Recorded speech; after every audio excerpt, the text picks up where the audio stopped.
Hello! Hello, everyone! Did you watch Eddie the Eagle? Oh, it was really good. It was really feel-good fun, wasn't it? I can't believe we didn't watch it at the time that it came out. And I love the fact that we were all sort of... Yeah, I mean, it's a really cool... I mean, you know, the movie industry has to find a way to survive at the minute. It's very, very important. Movies are extremely important to people's well-being, to people's... Yeah. Well, just for everything. And so I thought that was a really groovy idea. Well, I think Put the film on for free, raise some money for the NHS. And they're doing it again. So next week it's Bend It Like Beckham. The week after it's The Hunger Games.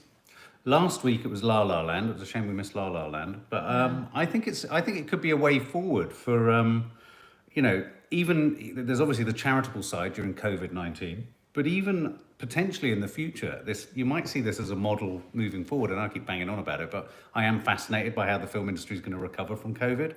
And, you know, could we see mass screenings? I tell you what it reminded me of at times. It reminded me of when we were, you know, in America and we did outdoor screenings. Has that sort of sensibility about it, doesn't it? You're all sitting in one place looking at a screen. But let me pull up your... So what did you think of the film, guys? Yeah. Hello from Crazy Town. Oh my God, there were so many good performances in it, weren't there? There was Hugh Jackman was just fabulous. It was just feel good, proper feel good movie. And you couldn't believe it with each. I mean, Maddie, I would have thought Maddie would have been really snobby about that film. But she was gripped because it was... I think there is a tendency and an ease with which to get a bit snobby about films. And that was what I call a crowd-pleasing family film, which has feel-goodness in it. And it has all those key moments, doesn't it? He does the 70-metre jump, then he goes for the 90-metre jump. And you've got all those little hurdles. You can't believe it. Each one, you think, is he going to do it? And I mean, my God, the story was such a massive story at the time, wasn't it? Yeah. I mean, even the film being made 17 years ago, before it was made, he had the script. He just doesn't give up. We thought he'd become a plasterer, but we just looked it up and he actually became a solicitor. A solicitor, yeah. And there's a lovely couple of shots we saw at the premiere of Hugh Jackman lifting him up, chucking him around. And so Taron Egerton was great, wasn't he? He inhabits a part so well. If you think of him playing obviously Elton John, but he's brilliant in The Kingsman. Matthew Vaughn is a common thread here, isn't he? The producer director of Like Say Lock Stock. Married to what's the supermodel's name? Never know. The German one. No. Oh. What did you think, guys? We love Hugh Jackman. Hugh Jackman's the kind of man that every time, he's the kind of actor, I always feel I know what I'm going to get. And then when I see him on screen, he gives me more. Yeah. Do you know what I mean? Hi, Jolo. Do you get that? Yeah, I think Claudia Schiffer, that's it. I always think I know what I'm going to get from him. And I always feel like, not that he's going to be predictable, but that I'm not going to be surprised. And I'm always surprised. I tell you what he does is he surprises you, but you also feel very safe with him as an actor. Yes. You know he's not going to let you down. You trust him. Yeah. I mean, he was the reason The Greatest Showman was an absolute hit. I mean, he carried me through just by sheer force of will. George Poole, up Mark and Nadia, you came recommended from my mum. Oh, we love that. Loving the videos. And we love your mum. And we love Stoke-on-Trent. That's where the Adderleys come from. Also, it was the opening with that lovely little boy, and I was just saying on our Instagram Live, because years ago I used to live really near to Dexter. I knew him very, very well for a number of years. And he was brilliant, Dexter Fletcher, the director. And he was brilliant because he used to run this drama group with his brother, who I think now has sadly passed away. Yeah, sad to hear very that. Sadly, yeah. And he was in the film, actually. He plays plays one of the Olympic committee people. And they used to run this drama club for kids. And he was so brilliant at getting performances out of kids. Yeah. Dexter. Which is interesting if you think that Dexter himself was so key in Bugsy Malone. Yeah. He was in Caravaggio, wasn't he, by Derek Jarman. Yeah. You know, he was obviously he was in Press Gang and what have you. Yeah. But yeah, no, I thought it was a beautiful film. And Tim McInerney was the head of the Olympic, you know, so you got the villain. Yeah. You've got the rags to riches story. I thought the chemistry... I can't believe how awful the team were to him too. Oh my God. Disgusting. Weren't they horrible? But horrible. I loved the relationship and rapport between Hugh Jackman and Eddie and Taron Egerton. You felt that they're off camera, they were genuinely... Yeah. And I like the little narrative of the fact that Hugh Jackman was an alcoholic. He turned it round. Do you know what I mean? So it's like in the end, they both won their own individual battles. and overcome their own hurdles. And I Christopher love the bit with. I love Walken. the bit when Hugh Jackman took the big jump, and he was pissed. That was a great moment. Yeah, absolutely. And Christopher Walken in there, who's like an absolute hero. A hero. He looks just like Mark's nan. Yeah, well, he looks just like my mum. No, he's looking more like your nan now. Yeah. Does anyone Older, remember yes. Press Gang? Yeah, we all remember Press Gang. Yeah, of course. It was absolutely brilliant, press gang. Brilliant. Mark, did yours cut out before Oh, the end? Leah Jones is so desperate for this Nando's vlog. Sorry, darling. it's It coming. is coming. It hasn't. We'll let you know. It's just because we have stuff days Actually, ahead. just go off the camera up there for a minute because I'm just going to do something whilst you're live, so you can have to Oh, put the okay. comments up there. Hi, Martina. Quiz will be back next week. Yeah. People are missing the quiz. Chris Perez, is there a family quiz tonight?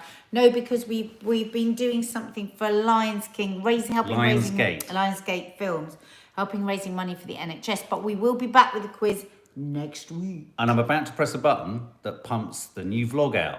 Boom, it's now available. So straight after this, you're going to be able to go straight over there and you're going to be able to see it. It's probably going to come up as an offer. So instead of the quiz, there's a lovely vlog waiting for you. And what's in it tonight? Well, I endeavour to recraft your very pink, what do you call them? Bikini bottoms into some 80s disco keep So you've fit got gear. the vlog straight after this. No quiz tonight Use because my we were helping out Lionsgate. There's something else in it that's very funny. What is it? Let me just go back and have a look at the title. I can't remember. It's so terrible. There's so much. Look, there's you looking like an 80s nutter. Oh God. Yeah, look at your face. Mark shreds Nadia's clothes with teeth. Nadia's coffee stain hack. Brilliant coffee stain hack. And a very emotional clap for carers. So yeah, there's lots in there for you all. But look, Lionsgate, that was brilliant, and I'm really looking forward to us doing the Hunger Games in a couple of weeks. I thought that was a cracking good watch, and I think someone just said there, entirely the kind of film to make you escape the current climate. Yeah, I didn't think about the current Didn't think about it once. And it's a nice one to watch with all the facts. I cannot tell you how surprised I was how much Maddie loved it.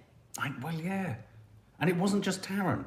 She No. was taken up. She loved the kept story of him. She kept Tell asking. me what happened. She said, "Did he do it? Does he manage it?" She couldn't bear it, and every time he was flying through the air, she's like, Yeah. "Does he break anything? Yeah. Do you know? Did he break anything?" It's so cute. And did anyone else hear on the... Tonya is very Tonya is good, a isn't brilliant it, film. Patricia? But Cool Running as well is another film about the Jamaican bobsleighing team. I mean, try and think about that for a minute. I'd like to watch Jamaica, that. Yeah. where did they train? I know. Well, That's fine, isn't it? it's like our Eddie, isn't it? But I wonder why more people haven't come... Does anyone know if Eddie the Eagle Edwards still holds the world record for the longest ski jump? That would be good to know, wouldn't it? If he There still will holds be the a record. live tonight, Paigey, 10:30. 10:30. 10:30 There'll live. be our normal live tonight, 10:30. We've got a vlog after this, so don't you worry, there's always plenty So going you've got on. a vlog to carry from now until 10:30. And what was the other thing I was going to say? Is anyone else a Hunger Games fan? Because me and Maddie once went to the Prince Charles to watch I think there are 4, aren't there? 4 Hunger Games films back to back. Maddie has the stamina of a marathon runner.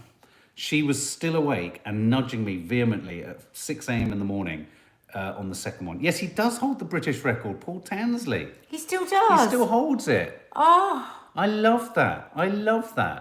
Isn't that amazing? that's so amazing. I mean, it's quite unbelievable, the story, actually, isn't it? It really is. It really is. And as Dexter Fletcher said at the beginning of the film, a film that is so apt in this current crazy times on how, just strength of character and belief and ignoring the naysayers. Yeah, and just, pushing on through. Ignoring the naysayers, following your dream, believing in yourself. And it's not, it's the guts and glory story again, isn't it? Yeah, absolutely. It's no glory, with no guts, no glory. And I love that little bit in the lift with the guy that wins. Yes. He says, right "You're at at the end. 11. It doesn't matter if I won. I didn't do my best. I didn't try my I thought that best." was really philosophical. Yeah, it You're was at 11 really and I'm at 1. Yeah, I thought it was really philosophical. He goes, "But we are so close." I'm going to start crying. It was really emotional. Yeah, it was interesting, the whole Uplifting. thing about crushing the dreams, wasn't it? And we were saying, Maddie said, "I hope I don't have a child that has those sort of dreams." Yeah. Because it is a curse. And I love the mum, and I love the Eddie's mum and Eddie's dad, and also the terribly difficult situation for the dad, who had to, turn Your around. child has an impossible dream. Yeah. What do you, such a great moral dilemma. Do you crush that dream to save them so that they have a future? But also, it's that there's that. It's quite an old-fashioned thing. I think we've entered an age now where everyone says to their kids, well, not everyone, but a lot more people tend to say, "Follow your dream," and we forget that back in the 80s, I had it from my grandparents. When I said to my grandparents I wanted to work in television and film at all, they just looked at me like I was talking double Dutch. Yeah. And it's that thing of back in the 80s, if you followed your dream, it's not a very British thing. No, it's You're not. born into a dream. It's in like, Britain. don't you be so full of yourself. Don't- Who do you think you and are? isn't it, Don't think big jump, of yourself. Yeah, don't jump above your station. Don't think you're bigger than you are. And in Britain, we are not. I think it's something we could learn from the Americans, which is follow your dream. Because actually, as COVID has reminded us, you've got one bite of this cherry. One bite. Do you want your bite of this cherry to be solely you working for someone else making loads of money out of you? That's the big question. Cool Runnings in Disney Plus. They trained on an airport strip on a wheeled Oh carriage. my God! Really? We need to watch that. It did remind me of Billy Elliot a bit as well. Yeah, it had that same sort of story arc, didn't it? Well, there you go, guys. That was it. That was a lovely evening. It felt like we were at the cinema with everyone. So don't forget, you've now got You've got a vlog that's landed now. vlogs landed. It should pop up straight away. 10:30 tonight. We'll do Yeah. not members main channel live. Yeah, See ya. Lots of love, guys. We're gonna go and watch See you half Unorthodox.